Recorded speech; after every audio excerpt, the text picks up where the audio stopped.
BCCL द्वारा ग्रामीणों के रैयती जमीन पर ओपी डैम बनाने के विरोध में लोगों में उबाल है।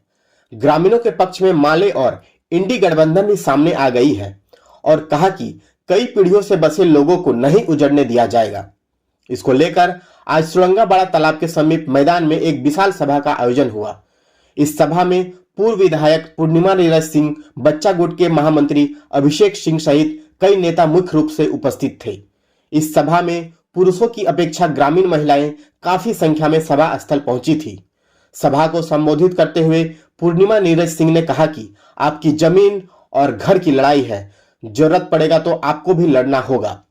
इस लड़ाई में हम आपके साथ हैं। आपकी रैयती जमीन को हड़पने का किसी को अधिकार नहीं है। उन्होंने कहा कि अगर बीसीसीएल प्रबंधन आपके जमीन पर जबरन ओपी डैम करवा रहा है तो यह गलत है। हर लड़ाई में कदम से कदम मिलाकर साथ देने का काम करेंगे। ये लोग आपके बीच आएंगे, नौकरी देने की बात कहकर आपके आशियाना को उजाड़ देंगे। इनकी बातों को भरोसा नहीं करना है। आपका साथ रहा तो न काम चलने देंगे, न इसकी मनमानी करने देंगे। बच्चा गुट के महामंत्री अभिषेक सिंह ने कहा कि आप लोगों को एक होने की जरूरत है। आपके साथ इस आंदोलन में साथ हूं, मगर आपका साथ रहा तो रास्ता भी चालू होगा और ओपी डैम भी बंद होगा। अगर रात के अंधेरे में ओपी डैम किया जाएगा तो उसका उत्पादन और डिस्पैच पूरी तरह से ठप कर देंगे। हक की लड़ाई लड़ने की बात कहे तो बाद में देखेंगे कि सामने कौन है। प्रोजेक्ट को पूरी तरह ठप कर देंगे। अध्यक्षता विनोद कालंदी एवं संचालन गोपाल बावरी ने किया। इस दौरान उन्होंने कहा कि सुरंगा मौजा नंबर 155 के रैयतों की 150 एकड़ जमीन जबरन ओपी डैम गिराकर हड़पा गया। इसका मुआवजा व नियोजन दिया जाए तथा शेष बचे जमीन पर आवास, घर, कुआं, तालाब, सड़क आदि पर ओपी डैमिंग करने पर रोक लगाई जाए। इन सारी समस्या को लेकर जल्द ही लोधना क्षेत्र का चक्का जाम आंदोलन किया जाएगा। जितने भी साथी हैं, जितने भी नेता हैं एवं सुरंगा पंचायत की जनता, आज ये आपको समझने की जरूरत है। हमको नहीं समझना है, हम समझ रहे हैं, इसलिए हम यहाँ पर खड़े हैं आपके लिए। ये आपको समझना है कि ये सोचिए, ये जो डंप है यहाँ, ये आपका घर है, पुश्तैनी घर है। कितनी पुश्तें यहाँ आकर रह गई नहीं पता, 4-5 पुश्तें तो उसके पहले से सब आप लोग को भी नहीं पता होगा, उसके पहले से लोग रह रहे हैं, है कि नहीं?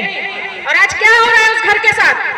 तो क्या ये बात समझाना हम लोगों के लिए इतना मुश्किल है आपको कि क्या किया जा रहा है आप लोगों के साथ और आपके घर के साथ और आपका जो पानी का सोर्स है उसके साथ, आपकी बिजली के साथ क्या किया जाता है? पूरे झरिया के साथ इन्होंने क्या किया है?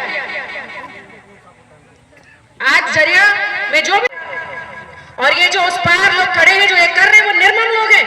वो नहीं सोचेंगे आपके परिवार के बारे में, आपके घर के बारे में। उनको कोई मतलब नहीं है आपके घर से, आपके इस तालाब से। इसलिए ये निर्णय आप सबको लेना है। और ये जो उस पार लोग खड़े हैं जो ये कर रहे हैं वो निर्मम लोग हैं। वो नहीं सोचेंगे आपके परिवार के बारे में, आपके घर के बारे में। उनको कोई मतलब नहीं है आपके घर से, आपके इस तालाब से। इसलिए ये निर्णय आप सबको लेना है। और ये जो उस पार लोग खड़े हैं जो ये कर रहे हैं वो निर्मम लोग हैं। वो नहीं सोचेंगे आपके परिवार के बारे में, आपके घर के बारे में। उनको कोई मतलब नहीं है आपके घर से, आपके इस तालाब से। इसलिए ये निर्णय आप सबको लेना है। एक ही तरीका है। अंग्रेजों ने क्या किया था? वो तो चले गए, लेकिन अपनी वो नीति देके चले गए।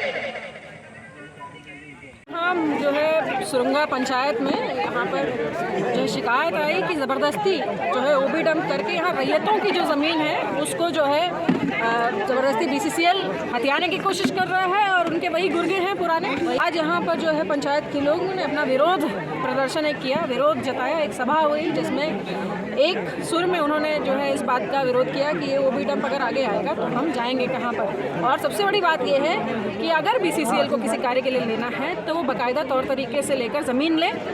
ऐसे मुफ्त में ज़बरदस्ती अपने गुंडों को जो है गुर्गों को छोड़कर रैयतों की ज़मीन जो वो हड़प रहे हैं, यहाँ के जो स्थानीय लोग हैं झारखंड के, उनकी ज़मीन को हड़प रहे हैं, ये होने नहीं नहीं दिया जाएगा। इसके उसमें कई दिनों से विरोध प्रदर्शन चल रहा है। साथ में आज यहाँ पर एक सभा हुई जहाँ पर एक सुर में सबने यही कहा कि ये गलत हो रहा है और इसके लिए हमको जहाँ तक आज यहाँ बुलाया भी और इसके लिए हमको यहाँ से लेकर कोर्ट तक जहाँ भी जाने की जरूरत पड़ेगी हम जरूर जाएंगे। ग्रामीणों का मैंने विरोध करने पर झूठा केस कर देते हैं। इसकी जानकारी आज मुझे मिली है और अगर कहीं ऐसा कुछ हुआ है तो उसकी जानकारी मैं सिर्फ यहाँ नहीं, मैं माननीय मुख्यमंत्री को दूंगी कि ऐसे अधिकारियों पर कार्रवाई करें जो इन लोगों के साथ मिलकर ग्रामीणों पर झूठा केस करते हैं।